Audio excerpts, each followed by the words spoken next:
बंदी छोड़ सतगुरु रामपाल जी परमेश्वर जी की जय हो।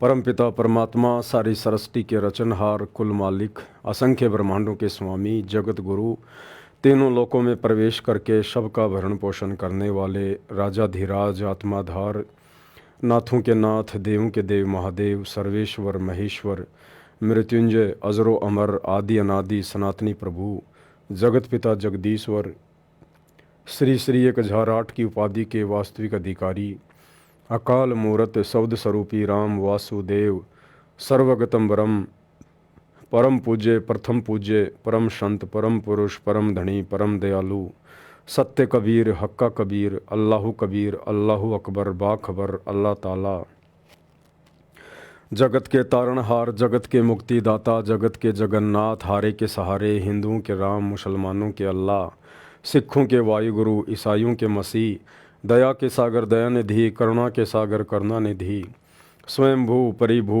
संकट मोचन, कष्ट हरण, मंगल करण, दुख भंजन, अविगत कबीर, निर्विकार निर्विषम परमात्मा, अलय अलेख सतगुरु, आदि अनादि सतगुरु, असली मर्यादा पुरुषोत्तम, असली राम, असली कृष्ण, असली घनश्याम, असली मुरारी, राजाओं के राजा, महाराजाओं के महाराजा, शहंशाहों के शहंशाह, सम्राटों के सम्राट, भगवानों के भगवान, अल्लाहों के अल्लाह, प्रभुओं के प्रभु, मसीहाओं के मसीह, सच्चे वाहिगुरु, बाबाओं के बाबा, पीरों के पीर, सेठों के सेठ, जगत सेठ, सावलसा सेठ, सर्वगुण संपन्न, अनंत कोटि कलाओं के स्वामी, अनंत कोटि ब्रह्मांडों के नायक, योगियों में महायोगी, ध्यानियों में महाध्यानी, सिद्धों में परम सिद्ध, ज्ञानियों में तत्वज्ञानी, ब्रह्म ज्ञानी, महाज्ञानी, परम ज्ञानी, सर्वश्रेष्ठ ज्ञानी, विज्ञानी, युवा कबीर, समृत कबीर, असमवात, अमित ओझा, सच्चे रहनुमा, करीम अल्लाह, सुबहान अल्लाह, दुनिया के अंतिम पैगंबर, 8 सितंबर 1951 से गांव धनाना, जिला सोनीपत, हरियाणा,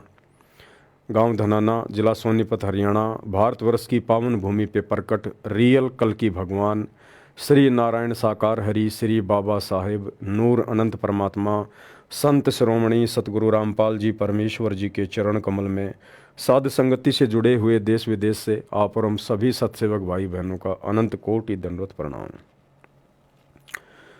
सत्साई भाई और बहनों, दया परम पिता परमेश्वर जी की, सारी सृष्टि के सर्जनहार, सारी सृष्टि के मालिक सतगुरु रामपाल जी भगवान की, जिनके विशेष आशीर्वाद से आप और हम सभी सत्सेवक भाई बहन साथ संगति से जुड़कर भक्ति मार्ग पर निरंतर मर्यादाओं में रहते हुए मोक्ष प्राप्ति के लिए आगे बढ़ रहे हैं।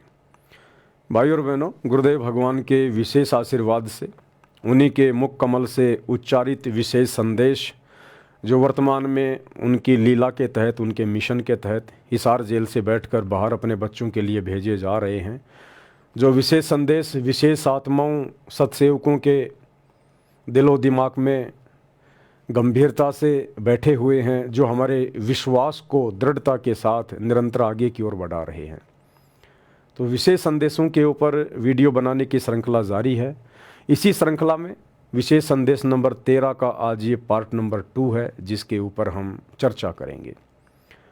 भाई और बहनों, उससे पहले आपको बता दें कि पवित्र पुस्तक मुसलमान नहीं समझे ज्ञान कुरान, इस पुस्तक के ऊपर 26 मार्च 2025 से यानी परसों से रात्रि 8 बजे वीडियो शुरू हो जाएंगे। अब परमेश्वर ने पुस्तक लिखी है, अल्लाहु कबीर ने पुस्तक लिखी है, ये कोई सामान्य पुस्तक नहीं है। ये पुस्तक मुसलमान समाज से जुड़े हुए भाई बहनों को तो जगाएगी, यानी उन तक तो संदेशा पहुंचाएगी। अब जागना किसकी किस्मत में है, किसकी किस्मत में नहीं है, वो तो परमेश्वर जाने, उन आत्माओं के संस्कारों के ऊपर निर्भर करता है। साथ साथ हम जितने भी भगत भाई बहन हैं, जो सतगुरु रामपाल जी के फॉलोवर हैं, विशेष तौर पर ये पुस्तक हमें भी बहुत सारे संदेशे देगी। यानी हमें और किस कदर नेकी की ओर आगे बढ़ना है, हमें और कितना नेक भगत बनना है, हमारे अंदर क्या क्या कमियां हैं जिनको हमने अभी दूर करना है। साथ में ये पुस्तक बहुत सारे संदेशे देगी, क्योंकि परमात्मा का चाहे कोई सत्संग हो, चाहे कोई पुस्तक हो, वो पूरे विश्व के मानव के लिए एक संदेश होता है। उसमें भगत भी आ जाते हैं, उसमें जगत भी आ जाते हैं। तो 26 मार्च 2025 से रात्रि 8 बजे फेसबुक पर लाइव वीडियो शुरू हो जाएंगे। आजकल फेसबुक ने एक नया अपडेट दिया है कि जितने भी लाइव वीडियो पहले चले हैं किसी के भी, वो सारे 1 महीने में डिलीट कर दिए जाएंगे। इसलिए जब दास लाइव वीडियो चलाता है तो लाइव वीडियो तो आपने ज़्यादा से ज़्यादा शेयर करना ही है, देखना ही है। साथ में लाइव वीडियो के तुरंत बाद 2-4 घंटे बाद रात को ही यानी 8 बजे लाइव आएंगे और तकरीबन 12 बजे के आसपास हम उसी वीडियो को फेसबुक पर भी डालेंगे। तो वो वीडियो भी आप लोगों ने ज़्यादा से ज़्यादा शेयर करना है, क्योंकि वो वीडियो फिर डिलीट नहीं होगा, केवल लाइव वीडियो ही डिलीट होगा। तो लाइव वीडियो के बाद में उसी वीडियो को जब दोबारा से फेसबुक पर पूरा का पूरा डाला जाएगा, उस वीडियो को आप ज़्यादा से ज़्यादा शेयर करें।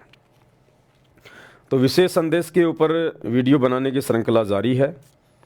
आज विशेष संदेश नंबर 13 का पार्ट नंबर 2 है। पार्ट नंबर 1 के ऊपर हमने काफ़ी कुछ चर्चा की थी गुरुदेव के आशीर्वाद से। आज पार्ट नंबर 2 में हम आगे बढ़ते हैं। एक कुतिया 8 बच्चे पैदा करती है और उनको छकाने के लिए आग के तो जूठे टुकड़े खा खा के आती है, उनको पालती है और पालने के बाद उसको क्या देते हैं, उसका टूक भी खा जाते हैं, को डाल देता गए जब बड़े हो जाते हैं उसको मां ने रोटी भी नहीं खाने देते हुए। और ये स्थिति केवल कलयुग में भी होने वाली है। क्या कह रहे हैं गुरुदेव भगवान? थोड़ा सा भविष्य के विषय में बता रहे हैं परमात्मा।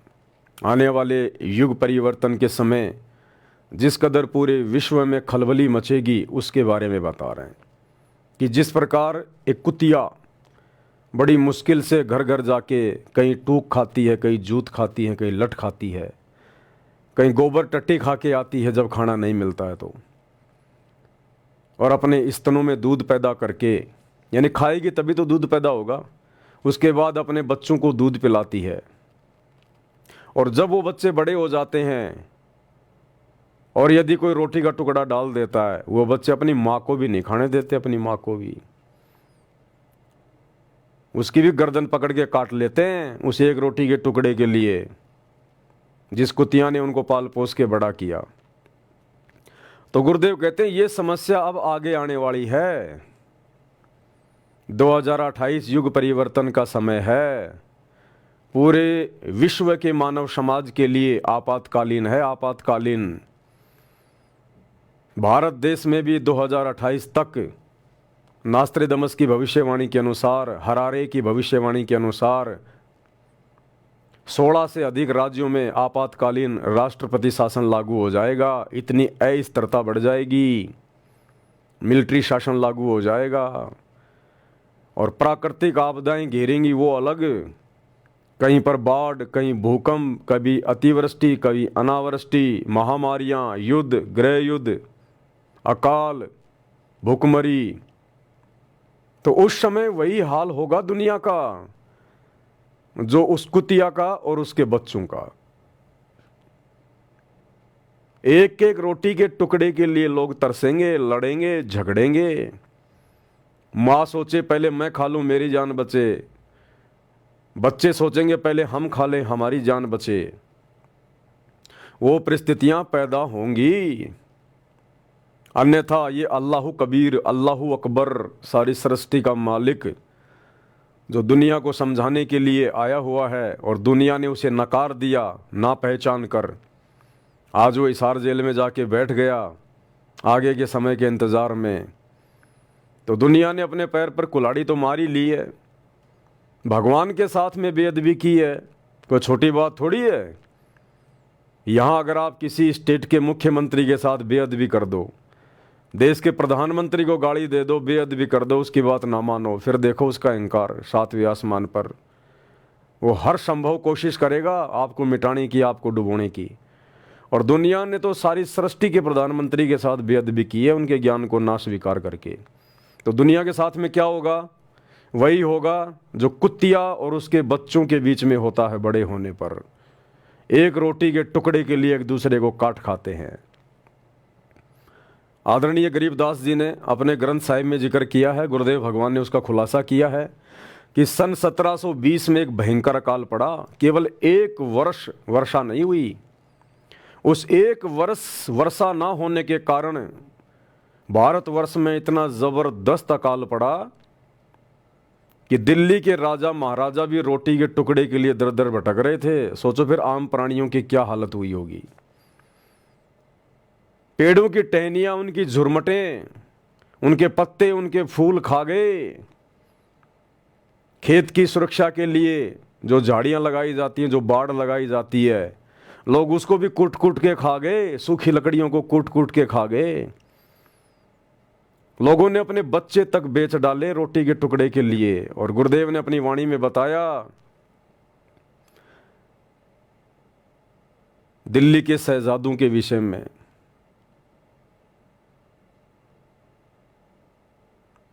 वाणी है, दास को ध्यान नहीं आ रही।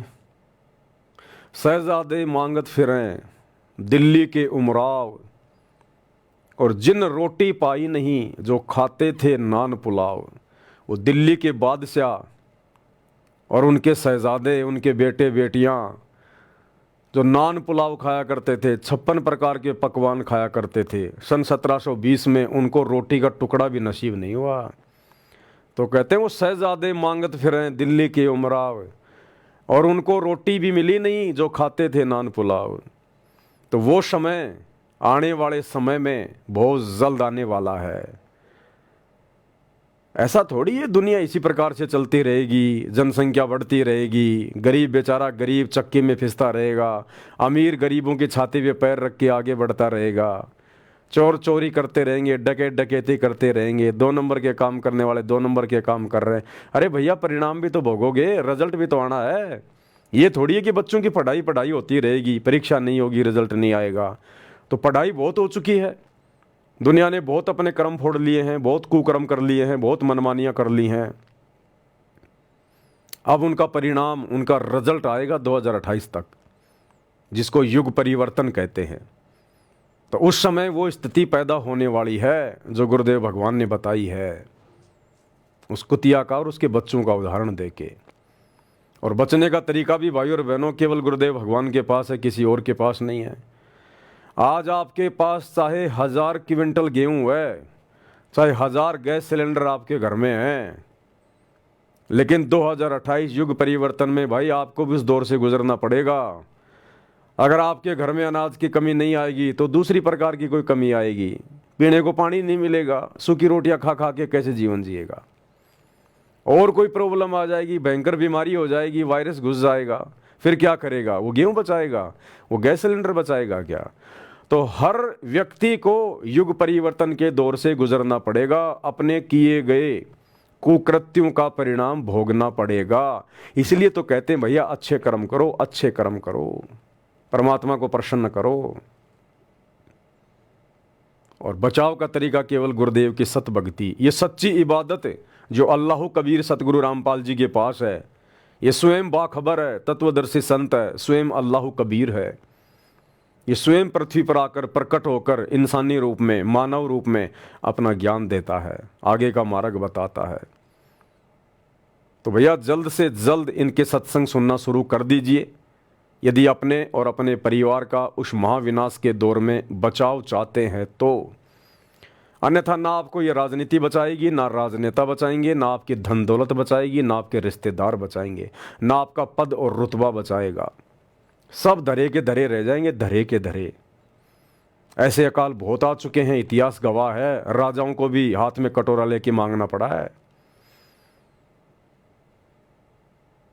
तो जो लोग अभी तक सतगुरु की शरण में नहीं है, सत्संग नहीं सुन रहे हैं, उन लोगों को सत्संग सुनने शुरू कर देने चाहिए। और जो लोग सतगुरु की शरण में आ चुके हैं, उनको चाहिए कि वो मर्यादा में रहें और बारंबार अपने बाखबर का, अपने मुर्शिद का, अपने सतगुरु का, अपने अल्लाह का, सतगुरु रामपाल जी भगवान का बारंबार धन्यवाद करते रहें कि ये परमेश्वर, हम एक क्षण भी आपके चरणों से दूर ना हो जाएं। हमारे मन में सुई की नोक जितना भी दोष आपके प्रति और भक्ति के प्रति ना जाए। हमारे ऊपर इतनी दया रखना, हे दयालु परमात्मा। और जो भक्ति विधि, जो सच्ची इबादत, जो असली निमाज केवल सतगुरु रामपाल जी के भगत करते हैं। बाकी दुनिया का कोई मुसलमान सच्ची निमाज नहीं करता। मुसलमानों को जो नमाज प्राप्त है वो तो डुप्लीकेट अल्लाह से प्राप्त है, डुप्लीकेट अल्लाह से, शैतान से।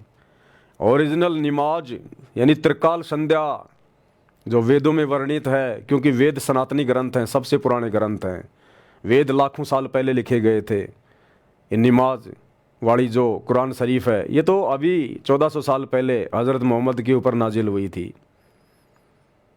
ये इंजल ये तो ईसा मसीह के ऊपर नाजिल हुई थी। ये जबूर ये तो हज़रत दाऊद के ऊपर नाजिल हुई थी। तौरात ये तो हज़रत मूसा के ऊपर नाजिल हुई थी। और वेद सतयुग में दे दिए गए थे, आज से 40 लाख साल पहले ही दे दिए गए थे वेद। तो वेद सनातनी ग्रंथ हैं, सबसे पुराने ग्रंथ हैं। और त्रिकाल संध्या वास्तविक जो संध्या है, जो नमाज है, नमाज का मतलब होता है आरती स्तुति करना, प्रार्थना करना। मुसलमान नमाज कहते हैं, हिंदू आरती कह देते हैं। हम भगत भाई बहन जो सतगुरु रामपाल जी के भगत हैं, हम उसको नित्य नियम कह देते हैं। नमाज का अर्थ होता है भगवान तक अपनी स्तुति, अपनी अर्ज, अपनी प्रार्थना पहुंचाना। तो वर्तमान में मुसलमान जो नमाज कर रहे हैं वो तो वास्तव में नमाज भी नहीं है, उसमें तो आदेश दिए जा रहे हैं, ए हजरत तू ऐसा कर, तू ये कर, तू वो कर। नमाज कौन कर रहा है, स्तुति कौन कर रहा है, वो तो आदेश दिए जा रहे हैं। तो वास्तव में नमाज क्या है, ये सतगुरु रामपाल जी की शरण में आने के बाद आपको मिलेगी। सुबह का नित्य नियम ओरिजिनल नमाज, दोपहर की रमेणी ओरिजिनल नमाज, शाम की संध्या आरती ओरिजिनल नमाज। तो गुरुदेव भगवान ने हमें जो ओरिजिनल नमाज दी है और जो पांचों यज्ञ हमें दिए हैं, हमने मर्यादाओं में रहकर प्रत्येक को जैसा गुरुदेव ने बताया वैसा ही हमने करना है। और मर्यादा ना टूटे हमारी, अब इस बात का हमने विशेष तौर पर ख्याल रखना पड़ेगा, क्योंकि मर्यादा नहीं है तो भक्ति नहीं। आप कितना नमाज कर लो, कितना अपना पांचों यज्ञ कर लो, कितने सत्संग सुन लो, कितना सुमरण कर लो, अगर आपके पास मर्यादा नहीं है, आप मर्यादा में नहीं रहे, मर्यादा आपने तोड़ दी, गुरु का वचन तोड़ दिया, तो आपके संस्कार ही आपको बचाएंगे। अगर संस्कार मजबूत होंगे तो आप बचोगे, और संस्कार कमज़ोर होंगे, इधर आपने मर्यादा तोड़ दी, तो आपका बचाव उस विनाश के समय में नहीं होगा। तो इन बातों का हम सभी भगत भाई बहनों ने बहुत विशेष तौर पर ध्यान रखना है। माँ बाप की कोई कदर नहीं करता, लगभग हो चुकी है। तो ये हो क्या रहा है, एक लेवा एक देवा दुत्तम कोई किसी का पिता नहीं पुत्तम रण संबंध जुड़ा एक ठाटा अंश में सब बारा बटा। आज मर जाएंगे हम, कौन बेटा साथ मरेगा, और कट्ठे मर भी गए कि एक्सीडेंट में तो पता नहीं कौन कहाँ जन्म लेगा, कोई कहाँ जन्म लेगा। तो क्या सांग है, वो किस चीज के ऊपर आप आंख बंद करके बैठे हो, ये आंख खोलनी पड़ेगी। गुरुदेव भगवान हमें समझा रहे हैं, हमें बता रहे हैं जो सत्य है, जो हकीकत है। और हर धर्म के अंदर आपको यही देखने को मिलेगा, आपको यही सुनने को मिलेगा। धर्म कोई भी गलत नहीं है, धर्म कोई भी शिक्षा नहीं देता, क्योंकि धर्म पैगंबरों के द्वारा चलाया जाता है, धर्म अवतारों के द्वारा चलाया जाता है।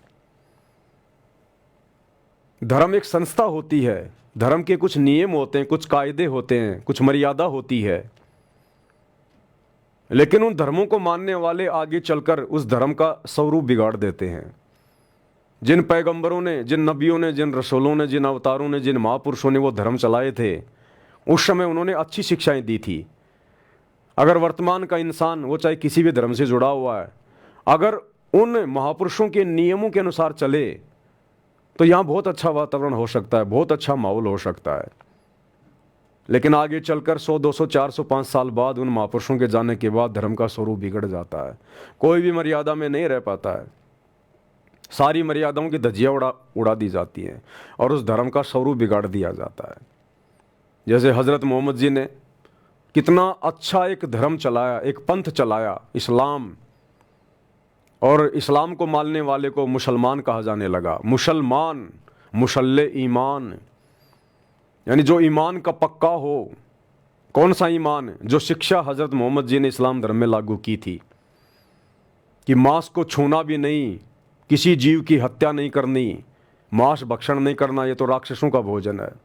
शराब को किसी ने छूना भी नहीं है, ब्याज किसी ने लेना भी नहीं है, झूठ नहीं बोलना, किसी का हक नहीं मारना, किसी भी कमज़ोर आदमी को सताना नहीं है। बहुत सारी शिक्षाएं अच्छी अच्छी, जो लगभग सभी धर्मों में आपको मिलेंगी। हिंदू धर्म में भी यही नियम थे, सब धर्मों में।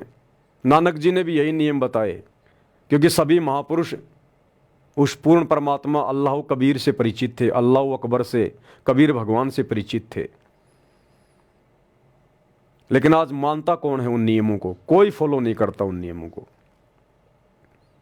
तो वही बात यहां गुरुदेव भगवान कह रहे हैं कि आपने हर प्रकार से उन नियम और मर्यादाओं को फॉलो करना पड़ेगा। ये बाल बच्चे, ये माता पिता, ये परिवार, ये संपत्ति, ये 4 दिन की है, स्थायी नहीं है।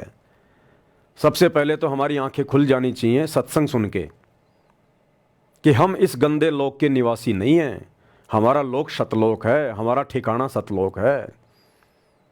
और यहाँ जो भी चीज़ें हम अर्जित कर रहे हैं, संग्रह कर रहे हैं, अभी हमें ज्ञान नहीं है। जिसको ये ज्ञान हो जाएगा, तत्व ज्ञान हो जाएगा, सृष्टि रचना समझ में आ जाएगी, वो यहाँ की झूठी नश्वर संपत्ति को कभी नहीं जोड़ेगा। वो कभी भी 2 के 4 बनाने की कोशिश नहीं करेगा, बिजनेस को आगे से आगे बढ़ाने का प्रयास नहीं करेगा।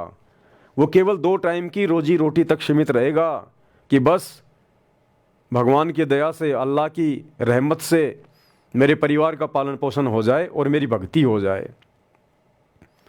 और ये बातें आपको हर कोई कहेगा, हर धर्म के लोग यही बातें कहते हैं, यही बातें समझाते हैं, हर धर्म के मानने वाले। एक मुसलमान धर्म के भाई का एक छोटा सा ये ऑडियो है, ये 15-20 सेकंड का। देखो, ये भी वही बात कह रहा है, क्योंकि हर धर्म हमें यही सिखाता है, यही बताता है। लेकिन लोग फॉलो नहीं कर पाते, लोग विश्वास नहीं कर पाते, क्योंकि लोगों के पास में सच्चा मुर्शिद नहीं है, लोगों के पास में सच्चा तत्वदर्शी संत नहीं है, सच्चा सतगुरु नहीं है, बाखबर नहीं है। लोग उनकी शरण में नहीं है, जिस कारण से एक दूसरे की बातों पे लोग यकीन नहीं करते और कहने वाले के वचन में शक्ति नहीं होती जो सामने वाले पे असर कर दे। तो एक मौलवी है, वो भी यही बात कह रहा है। भाई, अब अगर कुरान तो कहता कायम करो दीन को, हमने अपने रसूल को भेजा है दीन के इजहार के लिए, गलबे के लिए, जिहाद करो उसके लिए। सूरह सफ में भी फौरन उसके बाद जिहाद, या अय्युहल्लज़ीना आमनू हल अदुल्लुकुम अला तिजारतिन तुंजीकुम मिन अज़ाबिन अलीम तु'मिनूना बिल्लाहि व रसूलिही व तुजाहिदूना फी सबीलिल्लाहि बिअम्वालिकुम व अनफुसिकुम। और सूरह सफ में तो जो सख्त आयत आई है, नबी से कह दीजिए, ये है लोगों, अगर तुम्हें अपने बाप और बेटे और भाई और बीवियां या बीवियों के लिए शौहर और रिश्तेदार और वो माल जो तुमने बड़ी मेहनत से जमा किए हैं और वो कारोबार जो तुमने बड़ी मेहनत से जमाए हैं और अंदेशा रहता है कि कहीं फसाद बाजारी ना हो जाए, और वो महल जो तुमने तामीर किए हैं, जो हवेलियां बनाई हैं जो तुम्हें बहुत महबूब है, अगर इन 8 चीजों की मोहब्बत अल्लाह और उसके रसूल और जिहाद की मोहब्बत से बढ़ती है, अगर ज्यादा है तो जाओ दफा हो जाओ इंतजार। भाई, अब अगर कुरान तो क्या कहा जा रहा है, पैगंबर क्या कह रहा है कुरान में, मौलवी साहब बता रहे हैं, ये सबके लिए, पूरे विश्व के लिए है कि अगर किसी इंसान को 8 चीजों से मोहब्बत है, अपने नबी से बढ़कर, अपने अल्लाह से बढ़कर, अगर उन 8 चीजों में मोह है, ममता है, तो आप मोक्ष के अधिकारी नहीं है, दफा हो जाओ, चले जाओ आप। कौन?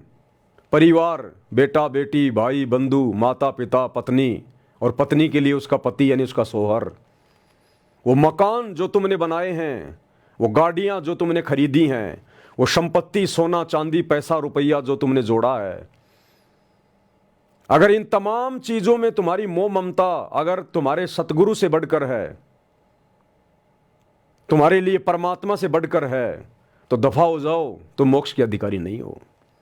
और वही बात सारी गुरुदेव भगवान कह रहे हैं। गुरुदेव भगवान सिंपल तरीके से कह रहे हैं, गुरुदेव भगवान सिंपल तरीके से कह रहे हैं कि ये 21 ब्रह्मांड इस काल की प्रॉपर्टी है, काल की संपत्ति है। इसने सतलोक में तप करके 3 बार सत्रयुग प्लस 65 या 60, ऐसा कुछ 64 युग, तो 3 बार में इसने तप किया और तप करके इसने 21 ब्रह्मांड प्राप्त किए, और हम इस काल के साथ आ गए इसके 21 ब्रह्मांडों में। अब ये प्रॉपर्टी हमारी नहीं है, ये काल ने तपस्या करके परमात्मा से प्राप्त कर रखी है। और ये सबको पता है कि जो हम जोड़ रहे हैं, जो हम इकट्ठा कर रहे हैं, इकट्ठा करके फिर हम इन पत्थरों में पैसा लगा देते हैं। गुरुदेव ने मकान बनाने से मना नहीं किया, लेकिन आवश्यकता के अनुसार बनाओ, उसको दिखावे के रूप में मत बनाओ। आवश्यकता है 2 कमरों की, बना रहे हो 10 कमरे 4 कमरे, बाकी मैं किराए पे चढ़ा दूंगा, किराया आएगा। आगे मैं दुकानें लगा देता हूं, दुकानें खोल देता हूं, रोड पे मेरी जमीन है, किराया आएगा, बैठा बैठा खाऊंगा। ये सब भक्ति मार्ग में नहीं चलता। दुनिया भर का मार्बल लगा दिया, चिप्स लगा दिया, टाइल लगा दी, चमका दिया, उसको डेकोरेशन पे पैसा बर्बाद कर दिया, ये भक्ति मार्ग में अलाउ नहीं है। गुरुदेव भगवान कह रहे बेटा कितना पैसा लगा दे इसमें, कितना तू इसको डेकोरेट कर ले, अंत में ये संपत्ति भी तुझे यहीं छोड़ के जानी पड़ेगी, और तेरा शरीर इससे प्यारा, इससे कीमती तो तेरे को कुछ नहीं, ये भी तेरे को यहीं छोड़ के जाना पड़ेगा, 2 मुट्ठी राख बनेगी। तू जोड़ क्या रहा है, तू इकट्ठा क्या कर रहा है नालायक। ये मानव शरीर स्त्री या पुरुष का तुझे किस लिए दिया उस अल्लाह ने, उस परमेश्वर ने, उस परवरदिगार ने, खुदा ने, केवल उसकी सच्ची इबादत करने के लिए। तो सबसे पहले तो ये देख कि वो सच्चा खुदा कौन है, कहाँ है, कैसा है, कैसे मिलेगा, पहले तो उसकी जानकारी प्राप्त कर। और उसकी जानकारी वो सच्चा खुदा स्वयं बाखबर बनके, तत्वदर्शी संत बनके, सतगुरु बनके, मुर्शिद बनके यहाँ पृथ्वी पर प्रकट होता है। तो उसके विचार सुन, उसके सत्संग सुन, जानकारी प्राप्त कर, और उसके बाद उसके वचनों पे अमल कर, उसके वचनों पे चल। और इस संसार की हर प्रकार की प्रॉपर्टी से अपना मोह भंग कर। जिस परिवार में रहता है केवल अपनी जिम्मेदारियों तक सीमित रह, प्यार प्रेम से रह, लड़ाई झगड़ा मत कर, मन मुटाव मत कर, किसी का हक मत छीन, रिश्वत मत ले, चोरी मत कर, गंदी नीयत गंदी नज़र मत रख।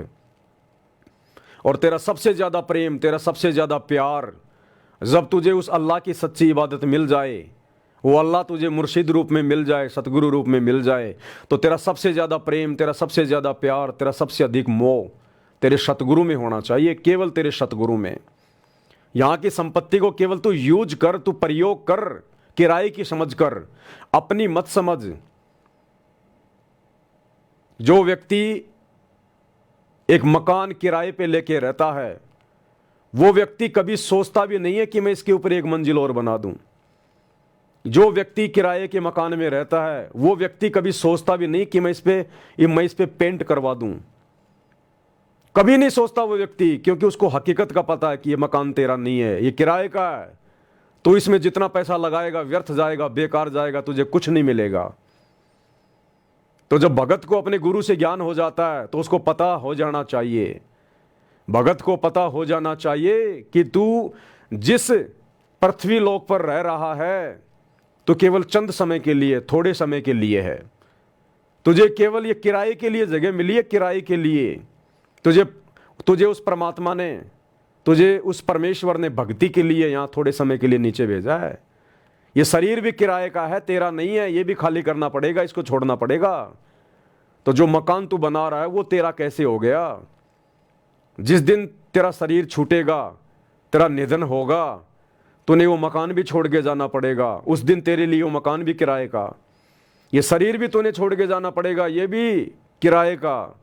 वो संपत्ति जो तूने जोड़ी है, दिन रात एक कर दिए, लोगों का हक मार लिया, रिश्वत ले ली, पाप कर्म बढ़ा लिए, दुनिया का जहर इकट्ठा कर लिया, ये सब तुझे छोड़ के जाने पड़ेंगे।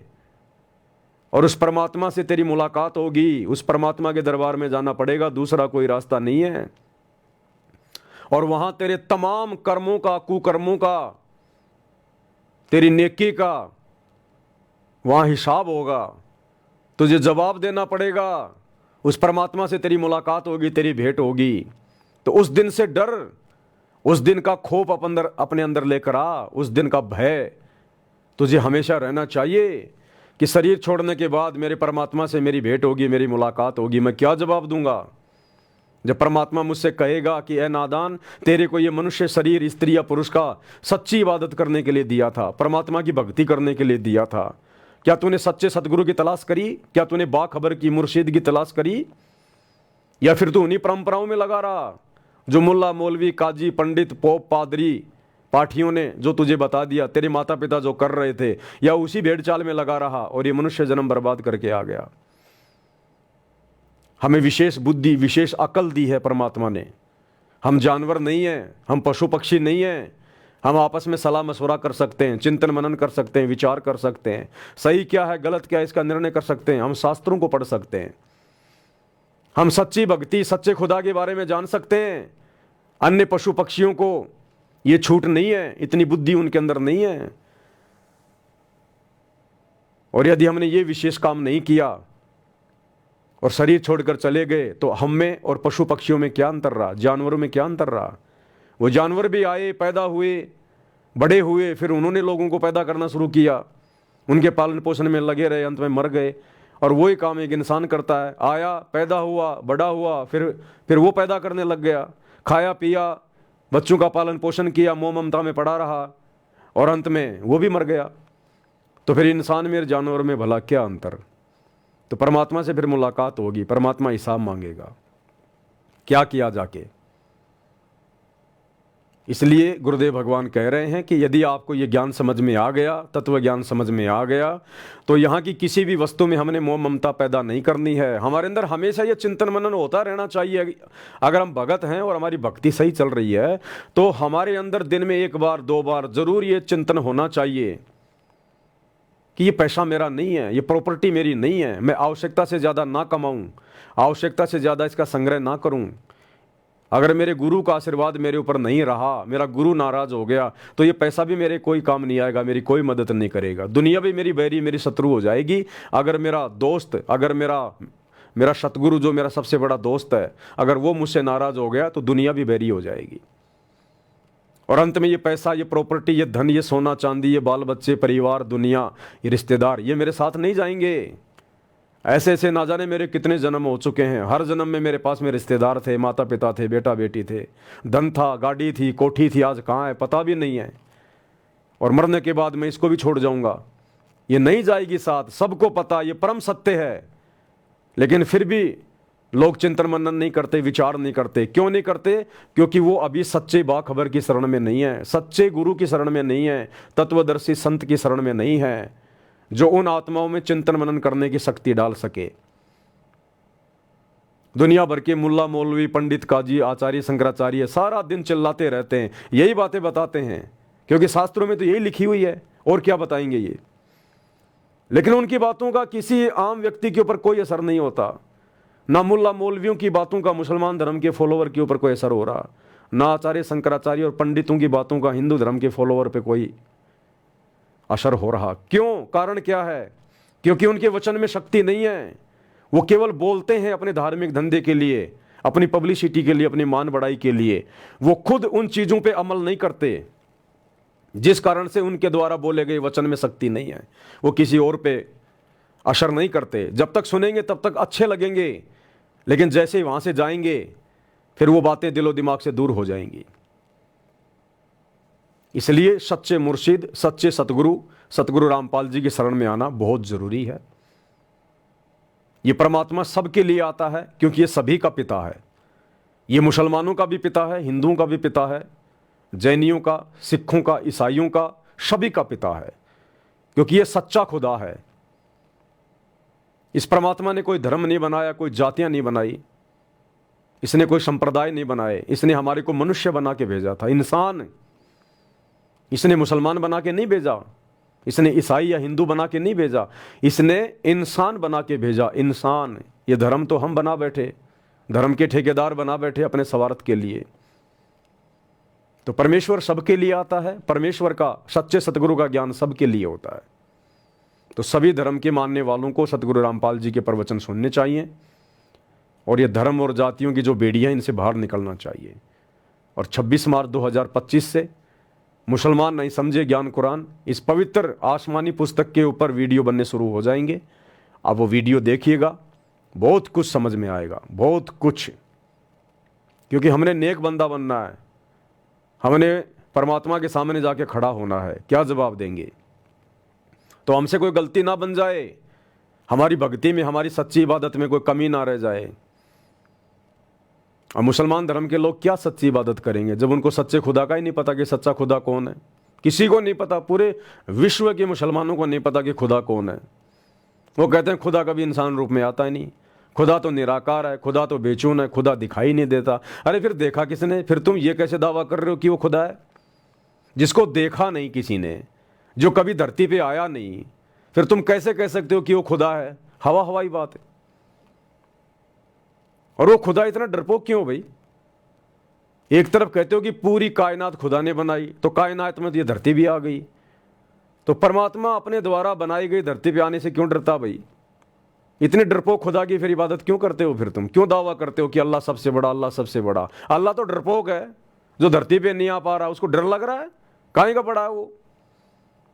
तो वो वास्तव में कौन अल्लाह है जो धरती पे तो आता है लेकिन वो अपने वास्तविक रूप में नहीं आता, वो लोगों से मीटिंग नहीं करता, मिलता नहीं है, वो डुप्लीकेट अल्लाह है, वो शैतान है, वो काल है, उसको श्राप लगा हुआ है ओरिजिनल अल्लाह के द्वारा। और ओरिजिनल अल्लाह, वो ओरिजिनल अल्लाह इबादही कबीरा, बड़ा रहमान, निहायती रहम दिल, वो सच्चा खुदा, अगर वो एक सेकंड के लिए भी इस पृथ्वी को खाली छोड़ दे, वो झूठा अल्लाह, वो शैतान, वो काल यहां पर आग लगा दे। वो अल्लाह कबीर किसी न किसी रूप में धरती पर अवश्य रहता है। तुम तो कहते हो मुसलमान धर्म के मानने वाले कि अल्लाह धरती पे आता नहीं, और वो अल्लाह एक सेकंड के लिए अपनी गैर हाजिरी में इस धरती को छोड़ता नहीं है। वो किसी न किसी जिंदा बाबा के रूप में, मुर्शिद के रूप में, संत के रूप में वो इस पृथ्वी पर रहता है। कहते हैं आग लगी आकाश में, जड़ जड़ गिरे अंगार, और संत ना होते धरती पर तो जल मरता संसार। वो सच्चे संत के रूप में वो स्वयं धरती पर रहता है, उसको पहचानने की जरूरत है। आप 21वीं सदी में जी रहे हो, भेड़ चाल में जीना छोड़ो, देखा देखी में जीना छोड़ो। बाप दादा जिस रास्ते जा रहे हैं थोड़ा विचार करो। वो तो बेचारे अनपढ़ थे, वो तो बेचारे शास्त्रों से परिचित नहीं थे, अनपढ़ थे, उस समय शिक्षा नहीं थी। उनको जैसा मुल्ला मौलवियों ने, पंडितों ने, आचार्य शंकराचार्यों ने, धर्मगुरु ने जैसा कह दिया, बेचारे उसी तरफ मुड़ गए। अरे आप तो शिक्षित हो, धर्मशास्त्रों को पढ़ो, क्या लिखा हुआ है? आप तो कम से कम अपने शास्त्रों के अनुसार आचरण करो, भक्ति करो, इबादत करो, और माँ बाप वाली भेड़ चाल में ना चलो। बहुत सारी भेड़ और बकरियां एक लाइन में जा रही थी, बीच में से एक मेमने ने सोचा ये क्या हो रहा है, सभी एक लाइन में चल रहे हैं। वो लाइन से हटके दौड़ के आगे गया तो देखा एक कुआं है, और सारी भेड़ बकरियां उस कुएं में गिरती जा रही हैं, और जो कुएं में गिर गई वो चिल्ला रही हैं कि हट जाओ, हट जाओ, लाइन से हट जाओ, लाइन से हट जाओ, तुम भी गिर जाओगे, मर जाओगे, गिर जाओगे, मर जाओगे। वो मेमना दौड़ के वापस आया जहां लाइन में लगा हुआ था, अपने माता पिता को बोला कि लाइन से हट जाओ, लाइन से हट जाओ, आगे तो गहरा कुआं, वो अंदर गिर रहे हैं, मर रहे हैं। और माता पिता कह रहे नादान बच्चे, ये देख तेरे दादा परदादा, तेरे पूर्वज सब इसी लाइन से तो जा रहे हैं, लग जा तू भी लाइन में। तो भाई और बहनों, वो बाप दादा वो बेचारे अनपढ़ थे, नादान थे, शास्त्रों से परिचित थे, उनको सच्चा सदगुरु प्राप्त नहीं था, उनको कोई सच्ची राह दिखाने वाला नहीं था, सच्चे खुदा के बारे में बताने वाला नहीं था, इसलिए वो अपना जीवन बर्बाद कर गए देखा देखी में, भेड़ चाल में, मुल्ला मौलवियों के कहने से, पंडितों के कहने से। आप तो कम से कम शिक्षित हो, 21वीं पीढ़ी में जी रहे हो, हर धर्म की पुस्तकें आपके सामने हैं, हर भाषा में उनका अनुवाद है, उनका तजुर्मा है। आप क्यों भेड़ चाल में चल रहे हो? आप तो कम से कम उस मेमने की तरह थोड़ा विचार करो। खुदा के पास जाना है, जवाब देना है कि बेटा तू पत्थरों को सिजदा करके आया है या फिर तूने अल्लाह को भी कभी सिजदा किया? मुसलमान धर्म में कहते हैं ना कि हम तो केवल एक सच्चे खुदा की इबादत करते हैं, हम सच्चे खुदा को सिजदा करते हैं, दंडवत करते हैं, प्रणाम करते हैं। ये हवा हवाई बातें, हवा हवाई बातें, ये बातें केवल मुसलमान समाज की जुबान पे हैं, अंदर से मुसलमान काफिर है, काफिर। अरे कुरान शरीफ में लिखा हुआ है कि वो सबसे बड़ा शिरक, वो सबसे बड़ा शिरक है, यानी अपराध है, जुल्म है, जो अल्लाह के अलावा किसी और के सामने सिजदा करता है, दंडवत करता है, झुकता है। लेकिन आज पूरा मुसलमान समाज क्या कर रहा है? सबसे बड़ा शिरक कर रहा है, काफिर बन बैठा है।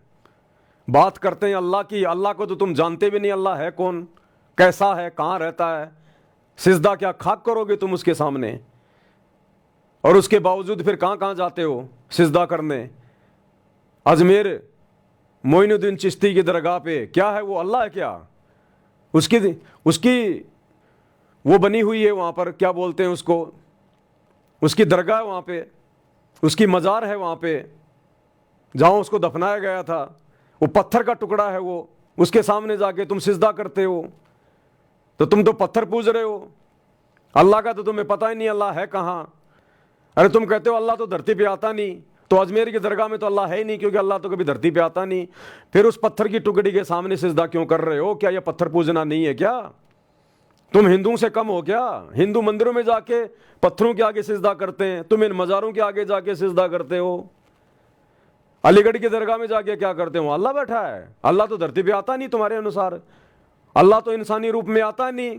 तो अलीगढ़ की दरगाह किसकी है? किसी इंसान की तो थी, कोई पैगंबर था, कोई रसूल था, कोई नबी था, वो कौन था? इंसान ही तो था। तो उसकी दरगाह पे जाके क्यों चादर चढ़ा रहे हो, क्यों सिजदा कर रहे हो? वो अल्लाह है क्या? तो क्या कर रहे हो तुम? पत्थर पुजारी, पत्थरों की पूजा कर रहे हो। महरौली की दरगाह दिल्ली, क्या कर रहे हो तुम? वहां पर पत्थरों की पूजा कर रहे हो।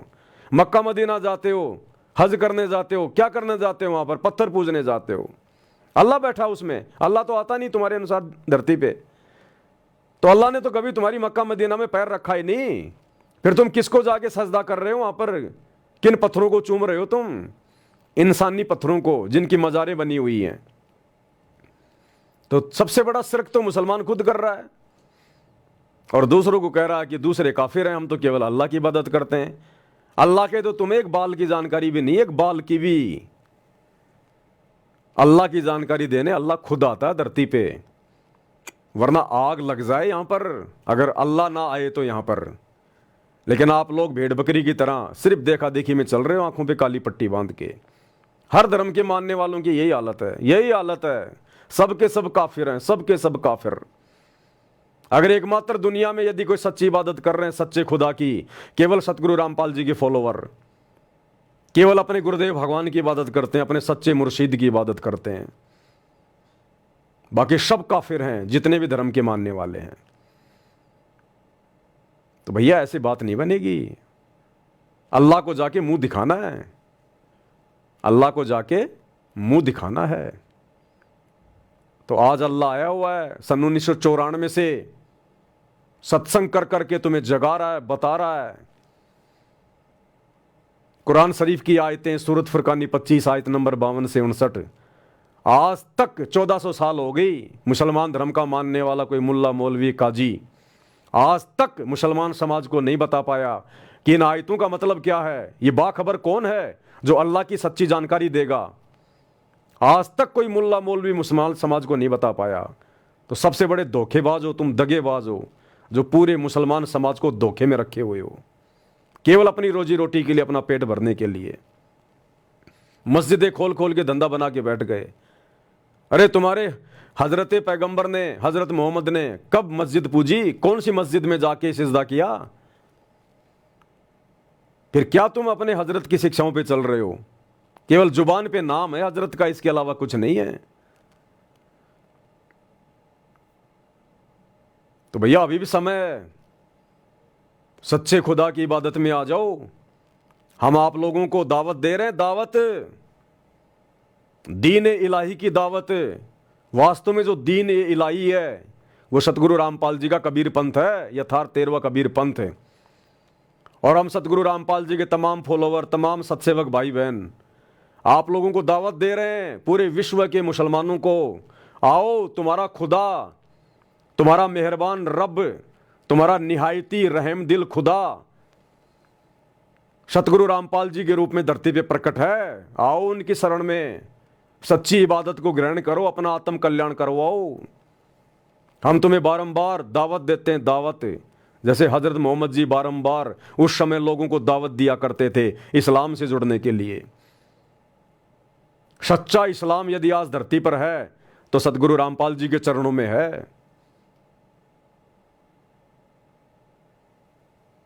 ये मौका तुम्हें बार बार नहीं मिलेगा, दोबारा नहीं मिलेगा। ये मनुष्य जन्म केवल इसीलिए मिला है। विनती कर सकते हैं, प्रार्थना कर सकते हैं, बाकी तो भाई परमात्मा कहते हैं सकल पदार्थ है जग माही, कर्म हीन नर पावत नाई। जिनके भाग ही फूटे हुए हैं, जिनको अगले जन्मों में जाना ही दो जग की आग में है, जिनको 84 में जाना है, गधे कुत्ते सुअर बनना है, वो इन बातों को नहीं समझ पाएंगे, वो विचार नहीं करेंगे, वो संत रामपाल जी के सत्संग नहीं सुनेंगे। वो तो केवल अपनी उन्हीं परंपराओं के ऊपर आरूढ़ रहेंगे कि जीना यहीं, मरना यही, सड़ना यही, और फिर गधे कुत्ते बनकर लोगों की लठ खाना यही। उनका तो फिर वही हाल होगा। लल्लो पत्तों का ज्ञान बतेरा दे लिया, अब खरी खरी कहूंगा। और इनको तो सहन कर गया उसका बेड़ा पार है। और जिसके अंदर दोष होगा वो या तो ठीक हो जाएगा ना छोड़ जाएगा इस विषय को। हम नहीं सकेंगे। तो गुरुदेव भगवान कह रहे हैं लल्लू पत्तों का ज्ञान बहुत दे लिया, यानी मीठी मीठी गोलियां तुम्हें बहुत खिला दी गई है अपनी शरण में लेने के लिए। अब जो ज्ञान दिया जाएगा खरा खरा दिया जाएगा, ठोक ठोक के बात कही जाएंगी, चाहे भगत हो चाहे जगत हो। जो सहन कर जाएगा, जो मर्यादाओं में रह के भक्ति कर लेगा, उसका बेड़ा पार है, अन्यथा 84 में जाएगा। तो खरी खरी बातें गुरुदेव ने कहनी शुरू कर दी हैं। इन विशेष संदेशों में परमात्मा खरी खरी बातें कह रहे हैं। ऊपर से इस दास को खड़ा करके परमात्मा खरी खरी बातें कहलवा रहे हैं, खरी खरी बातें। और ये खरी खरी बातें सुने बिना हम लोग आगे नहीं बढ़ पाएंगे। बुखार के रोगी को अगर मीठी मीठी गोलियां खिलाओगे कभी बुखार ठीक नहीं होगा। उसको तो कुनीन की दवाई खिलानी पड़ेगी, कुनीन की गोलियां, कड़वी कड़वी गोलियां खिलानी पड़ेंगी, तब जाके बुखार ठीक होगा। तो ये मुल्ला मौलवी पंडित आचार्य शंकराचार्य हर धर्म के ठेकेदार ये केवल मीठी मीठी गोलियां खिला रहे हैं। केवल मीठी मीठी गोलियां, भागवत करेंगे, सुदामा श्री कृष्ण जी की कहानियां बताएंगे, पीछे पीछे मीठा मीठा म्यूजिक चलेगा, कथा समाप्त हो गई, दान पेटी में पैसा डालो जाओ, राम और भिलनी की कथा सुनाएंगे। आचरण ना उन भक्तों का ना उस कथावाचक का। दान पेटी भरो जाओ अपने घर पे। अब खरी खरी बातें सदगुरु रामपाल जी के द्वारा सन 1994 से सुनाई जा रही हैं कि भैया तुम्हें जन्म और मरण का कैंसर का रोग लगा हुआ है। असंख्य जन्म हो गए तुम्हें जन्मते और मरते हुए, गधे कुत्ते सुअर बनते हुए। इन्हीं रामकृष्ण की भक्ति करते करते, इन पैगंबरों की इबादत करते करते, मस्जिदों को पूजते पूजते गधे कुत्ते सुअर बन के फिर रहे हैं तुम्हारे पूर्वज। ये पैगंबर, ये रसूल, ये नबी, ये अवतार, ये ब्रह्मा विष्णु महेश, ये सब गधे कुत्ते सुअर बनते हैं। 84 लाख योनियों में जाना पड़ता है इनको, क्योंकि इनकी इबादत भी सच्ची इबादत नहीं है। ये सब शैतान के अधीन है। शैतान के अधीन है दुर्गा। दुर्गा शैतान की जो है वो पत्नी है। दुर्गा से मिलकर शैतान ने 3 बच्चे उत्पन्न किए, ब्रह्मा विष्णु महेश। ब्रह्मा विष्णु महेश के माध्यम से फिर ये नीचे की पूरी सृष्टि चल रही है, जिसमें हिंदू, मुस्लिम, सिख, ईसाई सब लोग शामिल हैं। तो भैया सच्ची इबादत तो दुर्गा के पास भी नहीं है, ब्रह्मा विष्णु महेश के पास नहीं है, 33 करोड़ देवी देवताओं के पास नहीं है। फिर ये ब्रह्मा विष्णु महेश जो अपने पैगंबर भेजते हैं, जो अपने नबी भेजते हैं, रसूल भेजते हैं, अवतार भेजते हैं, इनके पास कहां से आएगी? जब ब्रह्मा विष्णु महेश के खुद के विषय में लिखा हुआ है श्रीमद् देवी भागवत महापुराण में 3रे स्कंद में, ये खुद स्वीकार कर रहे हैं कि हमारा तो आविर्भाव अर्थात जन्म और तिरोभाव अर्थात मृत्यु हुआ करती है। अपनी माता दुर्गा से कह रहे हैं श्री विष्णु जी कि हम तीनों देवता भी हम नित्य नहीं है, यानी अविनाशी नहीं है, हमारा भी जन्म मरण होता है। और ये काल, ये ब्रह्म, ये शैतान, ये गीता जी में खुद कह रहा है, अध्याय 4 श्लोक 5, अध्याय 4 श्लोक 9, अध्याय 12 श्लोक 2 कि मैं अविनाशी नहीं हूं, मेरा भी जन्म और मरण होता है। ये खुद अर्जुन को कह रहा है गीता का ज्ञान देते समय, ये ब्रह्म शैतान। तो बताओ फिर इनकी इबादत करने वाले कैसे अविनाशी हो जाएंगे, कैसे जन्म मरण से बाहर निकल जाएंगे, कैसे 84 लाख योनियों में जाके गधे कुत्ते सुअर बनने से बच जाएंगे। अरे थोड़ा बहुत तो विचार करना चाहिए हमारे को। हम ये अपने आसपास गधे कुत्ते सुअर देख रहे हैं। ये मुसलमान भाई रोजाना ना जाने कितने बकरे काटते हैं, कितने जानवर काटते हैं, कितने मुर्गे काटते हैं। अरे कम से कम विचार करो, उनमें भी तो रूह है, उनमें भी तो आत्मा है। क्या उनको दर्द नहीं होता? केवल शरीर का ही तो फर्क है, बाकी सब कुछ उनके अंदर है। इमोशन भी है, मोह ममता भी है, दर्द उनको भी होता है। तो वो इतना दुख क्यों उठा रही हैं, क्यों कट रहे हैं? वो हमारे पूर्वज ही हैं और कोई नहीं है। आप मुसलमानों के बाप दादा परदादा वही हैं, वो हिंदुओं के दादा परदादा सब वही हैं, जो सच्चे खुदा की सच्ची इबादत ना करके, सच्चे परमात्मा की सच्ची भक्ति ना करके और ब्रह्मा विष्णु महेश तक की भक्ति करके चले गए। इन पैगंबरों की, रसूलों की, अवतारों की, रामकृष्ण की भक्ति करके चले गए। आज हम जिनके श्राद्ध निकाल रहे हैं वो भूत बने फिर रहे हैं। जब भूत बनने का समय समाप्त होगा उसके बाद 84 लाख योनियों में गधे कुत्ते सुअर बनेंगे। वो दादा, वो बाप, फिर उसी घर में गाय बन के आएगा, भैंस बन के आएगा, बैल बन के आएगा, ऊंट बन के आएगा, और वो बेटा लठ मार मार के खेतों में उससे हल जोत रहा है। आज आप जितने भी जीव हत्या कर रहे हैं, बकरे काट रहे हैं, मुर्गे काट रहे हैं, गाय काट रहे हैं, सुअर काट रहे हैं, कोई भी जानवर काट रहे हैं, आपने ये जन्म लेने पड़ेंगे उन जानवरों के। जितने जानवर आपने काटे उतनी बार आपको भी जानवर बन के कटना पड़ेगा। ये रूल है अल्लाह का।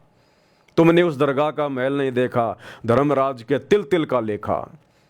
ये भोगना पड़ेगा, बच नहीं सकते। इसलिए गुरुदेव भगवान कह रहे हैं कल को परमात्मा के दरबार में जाओगे, मुंह दिखाओगे,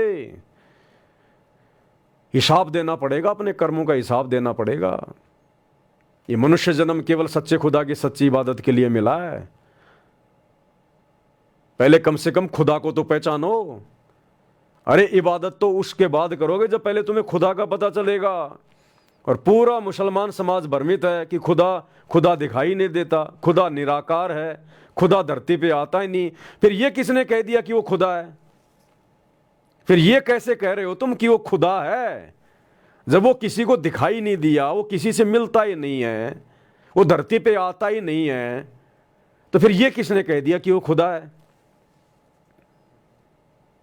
सारा बिल्कुल गोलमाल, डब्बा गोल, सब देखा देखी में चल रहे हैं। किसी की बुद्धि इन सवालों के ऊपर विचार नहीं करती, और ये बुद्धि विचार करती है जब हम सच्चे मुर्शिद की शरण में आएंगे, उस बाखबर की शरण में आएंगे, जो सूरत फुरकानी 25 आयत नंबर 59 में कहा है कि ये हजरत, जिस अल्लाह ने, जिस खुदा ने 6 दिन में सृष्टि रची, आसमान और धरती के दरमियान यानी इसके बीच में जो भी कुछ है वो बनाया, और 7वें दिन शाही तख्त पे जा विराजा, यानी शतलोक में जा बैठा सिंहासन पे।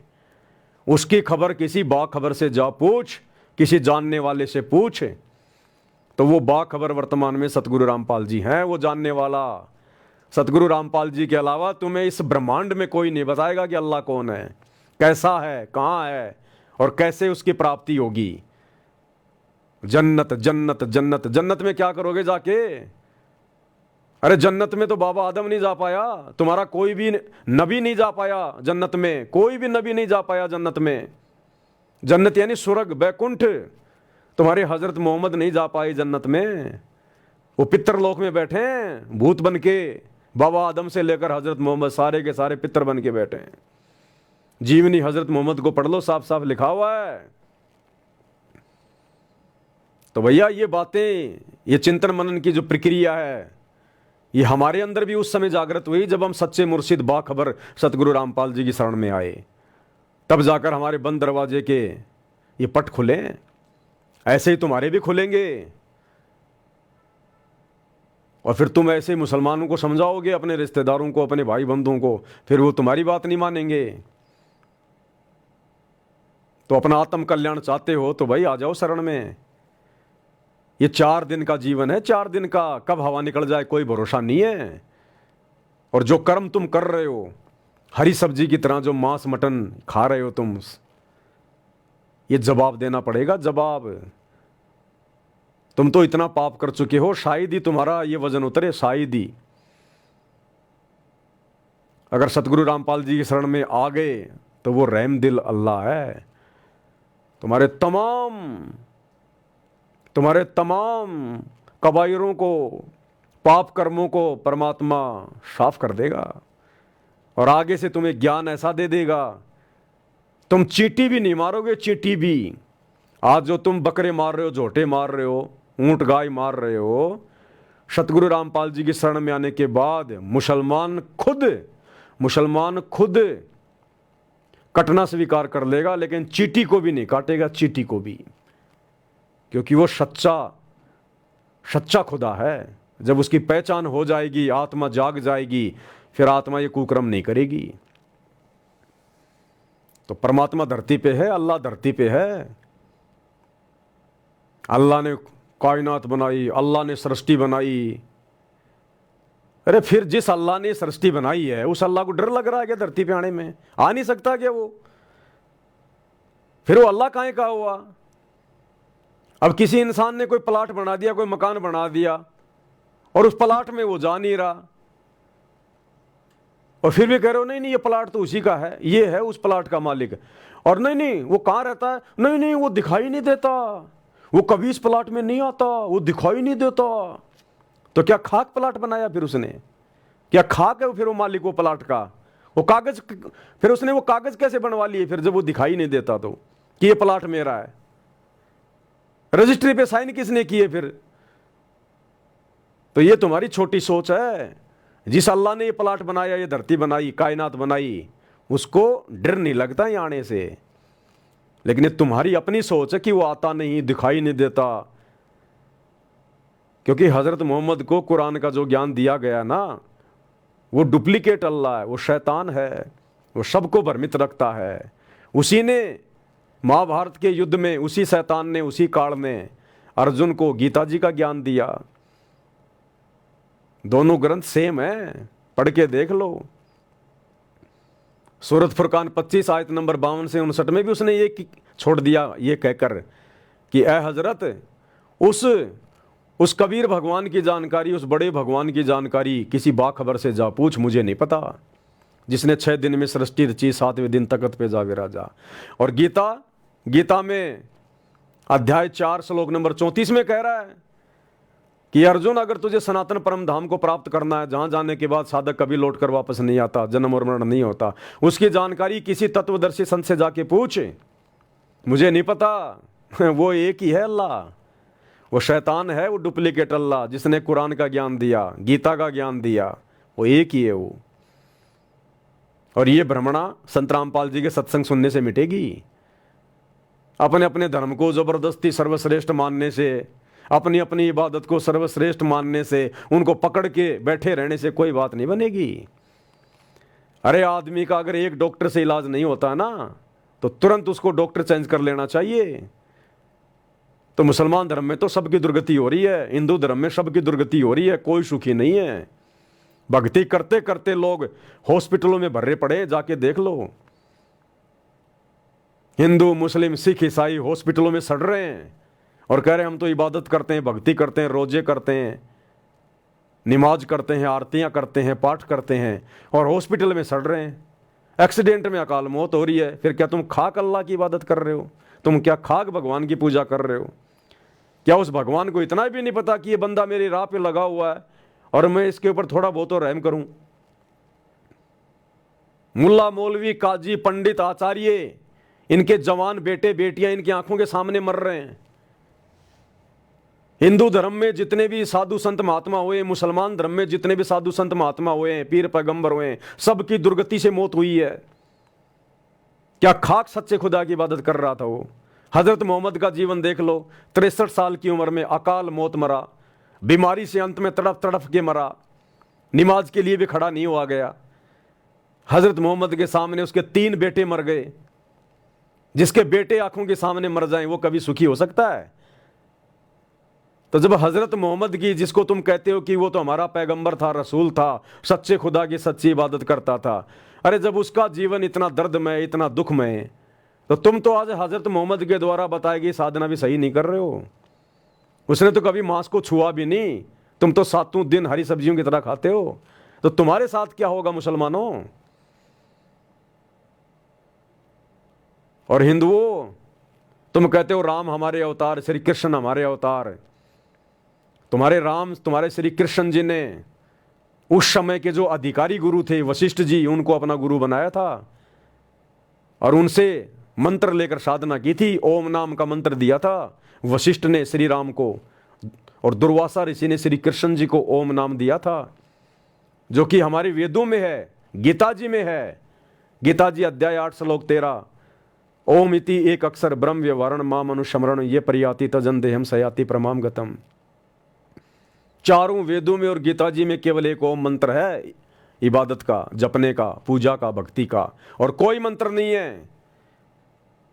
और अधिकारी गुरु से नाम लेकर और वेदों के अनुसार साधना करने वाले श्री रामचंद्र जी का अंत कितना बुरा हुआ, हजरत मोहम्मद की तरह। अपनी पत्नी सीता को जंगल में निकालना पड़ गया, गर्भवती पत्नी को उसने जंगल में निकाल दिया। वहीं पर सीता ने एक पुत्र को जन्म दिया। श्री रामचंद्र जी ने अपने भाई लक्ष्मण को मृत्यु दंड दिया। अंत में सीता ने भी अयोध्या आने से इनकार कर दिया, राम को स्वीकार करने से इनकार कर दिया। श्री रामचंद्र जी का अपने बेटों से युद्ध हुआ, आमना सामना हुआ और हार का सामना करना पड़ा। अंत में इतना लज्जित हो गया, इतना दुखी हो गया, सरयू नदी में जाके डूब के मरा, आत्महत्या करी, सुसाइड। श्री रामचंद्र ने, जिसको हम कहते हैं कि जल समाधि ले ली। जल समाधि लेना सीधी भाषा में कहते हैं जल में डूब के मरना। तो ये दुर्गति तो उस अवतार की, विष्णु के अवतार की, जो वेदों के अनुसार साधना कर रहा था, ओम नाम का जाप कर रहा था, अधिकारी जो है गुरु बना रखा था। और वर्तमान के हिंदुओं, तुम क्या कर रहे हो? तुम्हारा तो कोई गुरु भी नहीं है। अरे तुम तो देखा देखी राधे राधे श्याम मिला दे, हरे राम हरे कृष्णा राम राम जय जय राम, ये तो कोई मंत्र भी नहीं है, इनका तो कोई कहीं कोई जिक्र ही नहीं है, ना गीता में ना वेदों में। तुम तो भेड़ चाल में चल रहे हो। और वर्तमान में संत रामपाल जी के अलावा धरती पर किसी भी धर्म के लिए कोई अधिकारी गुरु नहीं है।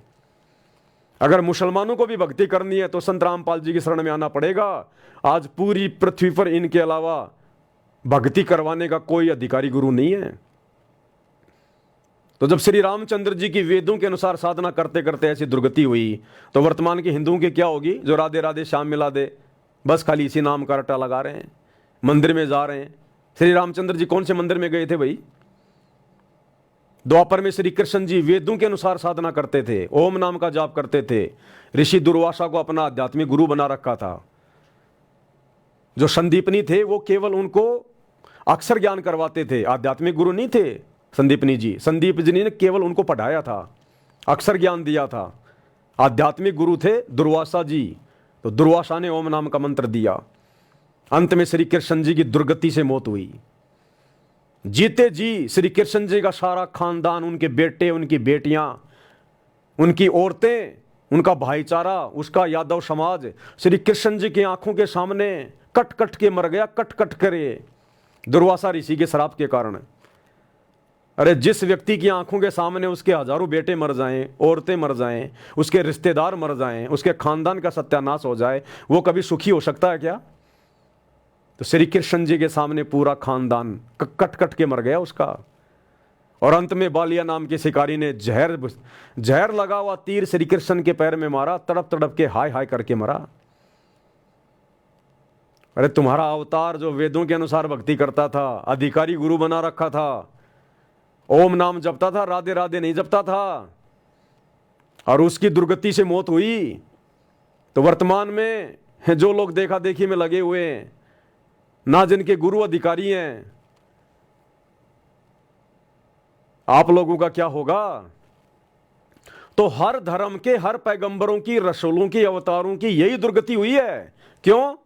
क्योंकि इन रसूलों को, इन पैगंबरों को, इन नबियों को, इन अवतारों को वो शैतान आके मिलता है, शैतान। हजरत मोहम्मद को कुरान शरीफ का ज्ञान दिया शैतान ने दिया, इसीलिए तो सामने नहीं आया। अल्लाह था तो सामने आता ना। ये कहते हैं अल्लाह निराकार है, तो फिर अल्लाह ने वो कुरान कैसे लिख दी? अल्लाह ने वो कुरान की आयतें कैसे लिख दी फिर? अरे हाथों से तो लिखी होंगी, मुंह से तो बोल के लिखी होंगी, मन में सोचा होगा। फिर तुम ये कैसे कह रहे हो कि अल्लाह निराकार है? और फिर कह रहे हैं 7वें दिन, 6 दिन में सृष्टि रच के 7वें दिन वो तख्त पे जा विराजा। तो तख्त पे कौन बैठेगा? निराकार कभी तख्त पे बैठेगा क्या? अरे जो निराकार है, जो दिखाई नहीं देता, जिसका कोई आकार नहीं है, फिर उसके लिए तख्त की जरूरत क्या है? वो तो हवा में घूमता रहे फिर। अरे भैया, ये तख्त यानी ये कुर्सी, इस कुर्सी की जरूरत उसको पड़ेगी जो साकार होगा, दिखाई देता होगा। ये कुर्सी बैठने के लिए तो बनाई गई है, निराकार के लिए थोड़ी बनाई गई है। अब कोई कहे कि कुर्सी बनाइए इंसानों के लिए, और कोई भाई इंसान कैसा? इंसान तो निराकार है, इंसान दिखाई थोड़े देता है, तो कुर्सी क्या फिर खाक बनाई है? क्यों बनाई फिर ये? जब इंसान दिखाई नहीं देता, निराकार है, तो कहीं भी पढ़ लेगा, कहीं भी घूम लेगा हवा में, कुर्सी पे बैठने की क्या जरूरत है? तो खुद मुसलमान भाई कह रहे हैं सूरत फुरकान 25 आयत नंबर 59 में कि वो अल्लाह जिसने 6 दिन में आसमान और धरती के दरमियान जो कुछ था वो बनाया, और 7वें दिन शाही तख्त पे जा बैठा।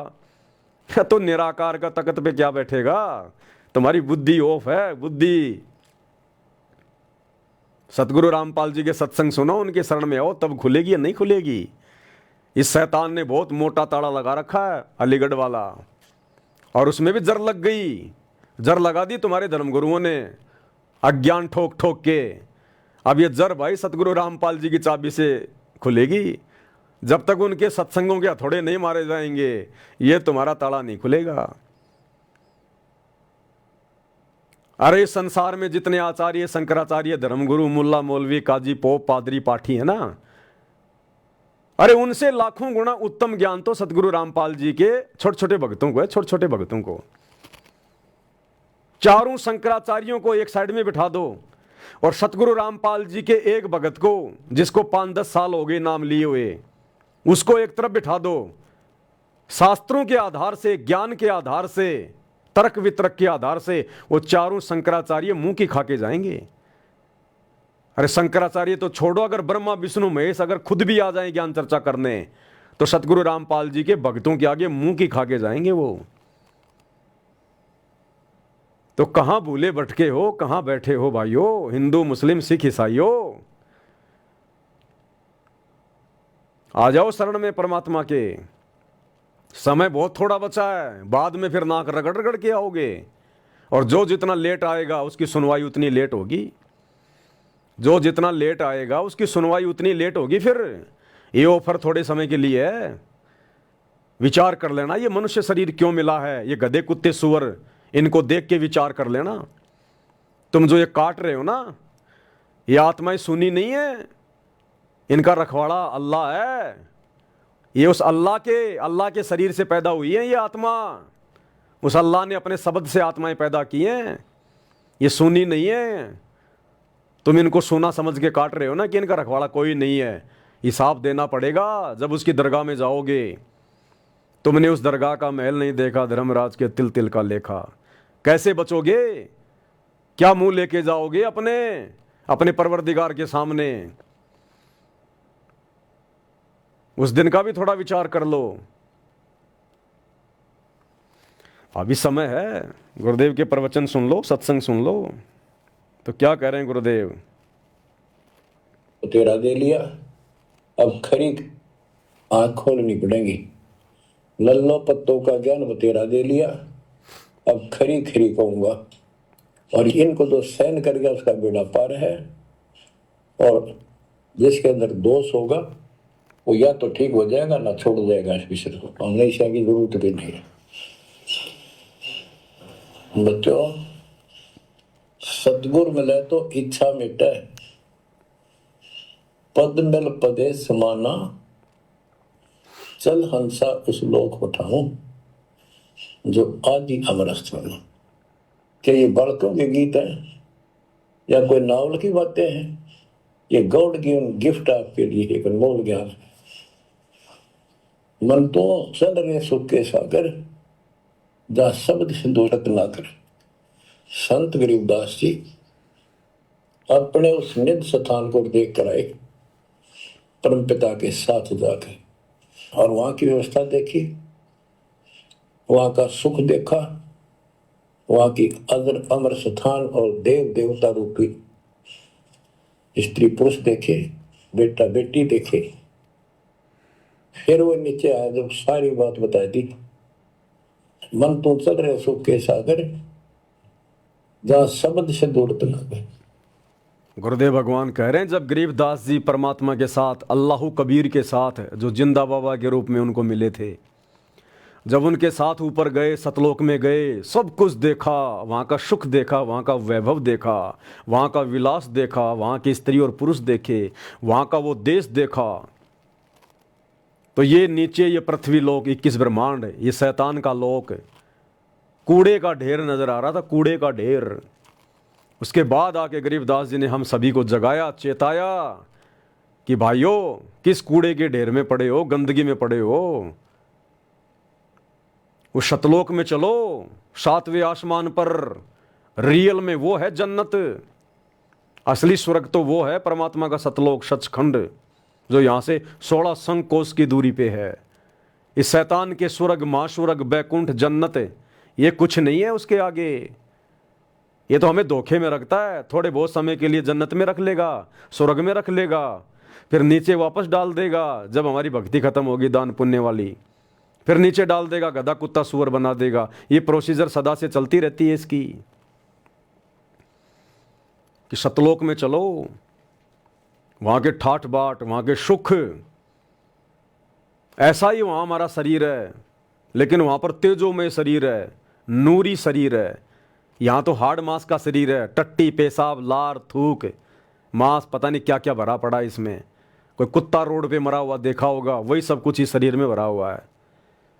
वहां एक तत्व का शरीर है, नूरी शरीर है, पारदर्शी शरीर है। वहां कोई टट्टी पेशाब नहीं होता। वहां की धरती नूर की है, मिट्टी नहीं है यहाँ की तरह। वहां आंधी नहीं आती, तूफान नहीं आते, आंखों में वहां पर मिट्टी नहीं होती, शरीर में वहां पे मिट्टी नहीं लगती, मैल नहीं लगता। और जितनी बड़ी ये पृथ्वी है, इससे भी बड़े बड़े वहां पर एक एक आत्मा के पास में प्लाट हैं, एक एक आत्मा के महल है वहां। 16 सूर्य जितना तेज, प्रकाश, नूर, सुहावना, जो आनंद दे, एक एक आत्मा के अंदर है इतना नूर वहां पर। यहां के ब्रह्मा विष्णु महेश में नहीं है, इस काल में नहीं है, दुर्गा में नहीं है। उनसे कई गुना ज्यादा नूर सतलोक में प्रत्येक आत्मा में है, स्त्री पुरुष में। पृथ्वी से भी बड़े बड़े हमारे महल हैं वहां पर, जो खाली पड़े हैं आज भी, हमारा इंतजार कर रहे हैं। हमारा रियल परिवार वहां बसा हुआ है। हम अपनी नादानी से शैतान के साथ आ गए। यहां सभी का विमान खड़ा वहां पर, पर्सनल विमान सबके घर के आगे, क्योंकि वो सतलोक है, किसी चीज की कमी नहीं, अभाव नहीं है। यहाँ एक मोटरसाइकिल लाने के लिए ना जाने कितने पापड़ बेलने पड़ते हैं, एक 4 व्हीलर गाड़ी लाने के लिए कितने झूठ बोलने पड़ते हैं, कितने पैसे जमा करने पड़ते हैं, और फिर किस्ते वाले पीछे पीछे, वो भाई आगे आगे, कभी मोबाइल बंद, कभी ससुराल में हूँ, हाँ बाहर आ गया, ये आ गया। और वहाँ पर्सनल विमान खड़े हैं, पर्सनल विमान, जो विमान ब्रह्मा विष्णु महेश के पास भी नहीं है। इतने ठाठ बात, इतने सुख हैं वहां पर। और कभी मरना नहीं, यहां तो मृत्यु। कब यहां कोई रोग घेर ले, हॉस्पिटल में सड़ना पड़े, वहां कोई रोग नहीं, कोई दुख नहीं, कोई मृत्यु नहीं, सदा सदा का जीवन, अखंड जीवन, अविनाशी शरीर, किसी चीज का भाव नहीं, कोई काम धंधा नहीं करना पड़ता। या तो सुबह निकलो, सारा दिन काम धंधा पीटो, रात को 12 बजे उसी सोच में पड़े रहो, कल ये करना है, परसों ये करना है, इसको लेना है, उसका देना है। वहां कुछ नहीं, ना लेना ना देना। अपने बाप सच्चे अल्लाह, कबीर भगवान, सतगुरु रामपाल जी के भंडार से खाएंगे वहां। जिस प्रकार किसी सेठ का, किसी धनी का छोटा बच्चा, 8-10 साल का बच्चा, उसको कोई चिंता नहीं होती खाने पीने कमाने की, कोई टेंशन नहीं होती, अपने बाप की गाड़ियों में घूमता है, ऐश करता है। ऐसे ही सतलोक में हम सब अपने परमपिता परमेश्वर, कबीर अल्लाह, सतगुरु रामपाल जी भगवान की पनाह में, उन्हीं के आशीर्वाद से, उसी के भंडार से सब कुछ खाएंगे, सब कुछ मिलेगा। यहाँ तो वो टेस्ट भी नहीं है। जैसे कोई केला खा के फेंक दे, तो केला तो ओरिजिनल वस्तु है, खाने वाला तो आनंद ले रहा है। अब वो केला, उसको चींटियां खा रही हैं, भेड़ बकरियां खा रही हैं, इस प्रकार सतलोक में जो ओरिजिनल वस्तुएं हैं, सेब संतरे केले आम अंगूर, समझो हम तो उसका छिलका खा रहे हैं यहां पर, छिलका। ओरिजिनल टेस्ट तो वहां है, ओरिजिनल वस्तु वहां है। तो वहां ले जाने के लिए सतगुरु आए हुए हैं। इसलिए भाई और बहनों, कोई विशेष परमेश्वर की, अल्लाह की प्यारी आत्मा होगी जो सतगुरु रामपाल जी के प्रवचन सुनेगी और समझ के अपना आत्म कल्याण करवाएगी। ये धर्म और जातियों की इस शैतान ने जो बेड़ियां डाल दी हैं कि अगर मैंने संत रामपाल जी के ज्ञान को समझ के नाम ले लिया तो मेरा मुसलमान समाज क्या कहेगा, हिंदू समाज क्या कहेगा, हैं तू तो हिंदू बन गया। अरे भैया, कल को जब मरेगा, मरना तो है ही, कल को जब मरेगा और मरने के बाद यही गधा कुत्ता सुअर बन के गलियों में गोबर खाएगा, तब ये तेरा समाज तेरी क्या रक्षा करेगा।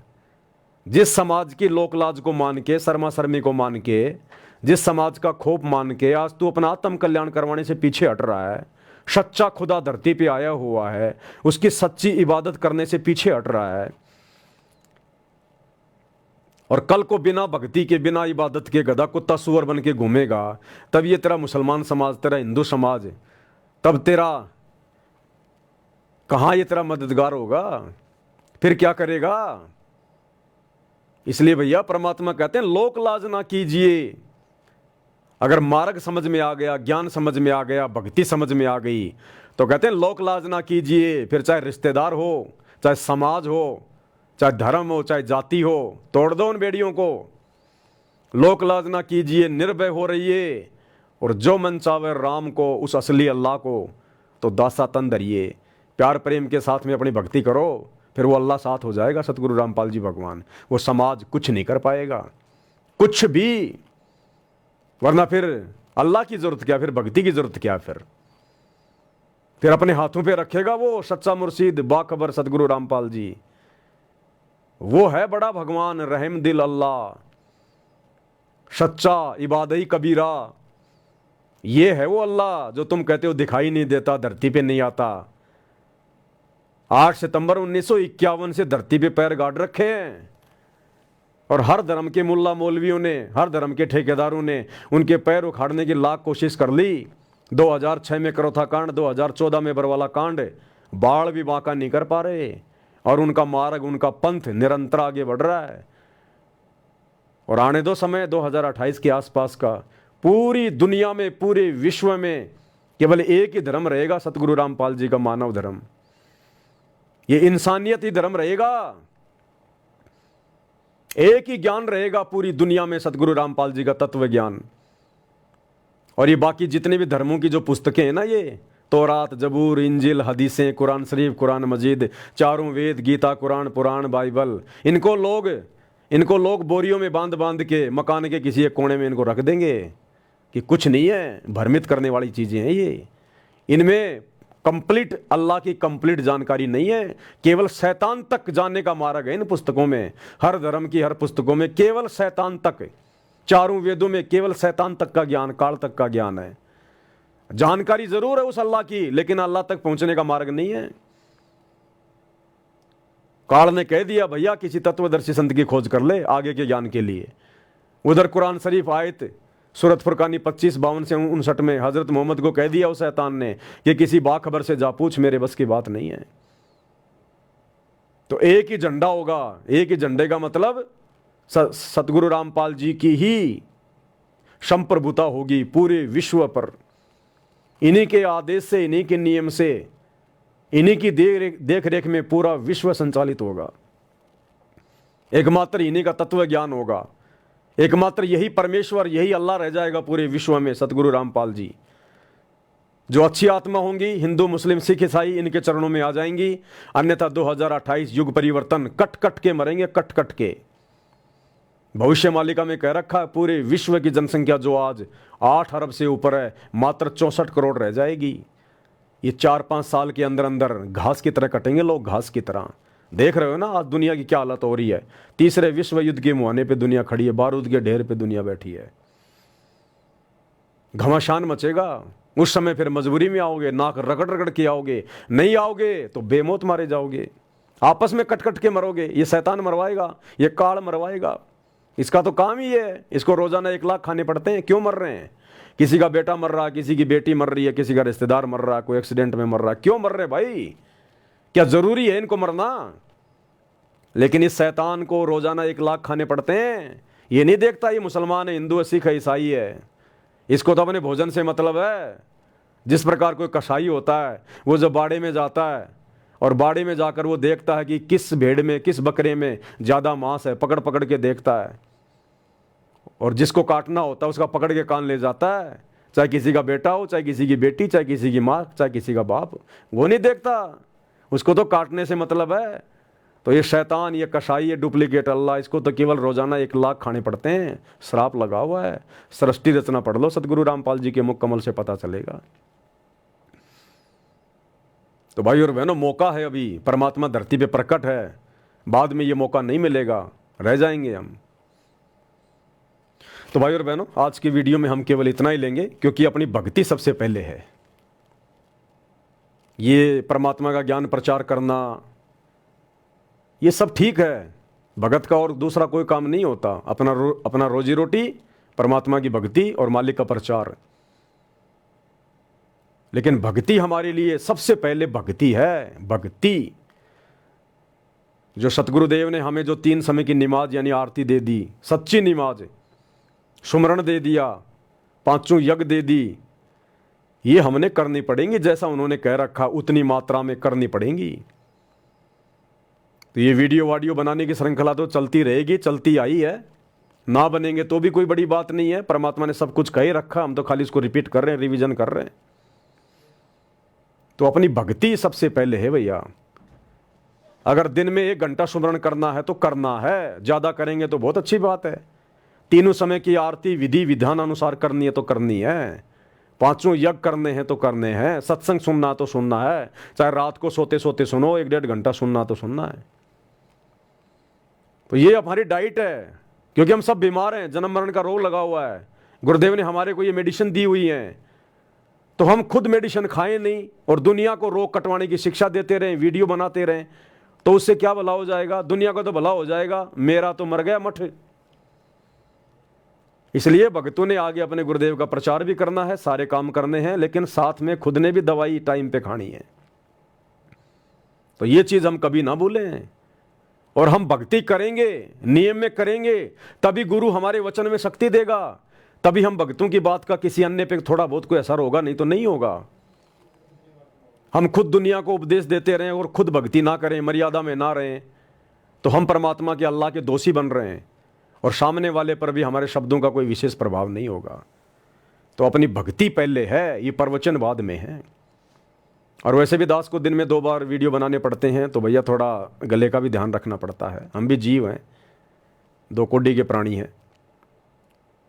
तो रात को 8 बजे फिर जीने की राह पुस्तक पे भी वीडियो बनाने पड़ते हैं, 2-4 वीडियो पहले बना के रखने पड़ते हैं। और अपनी भक्ति है फिर वो भी करनी पड़ती है।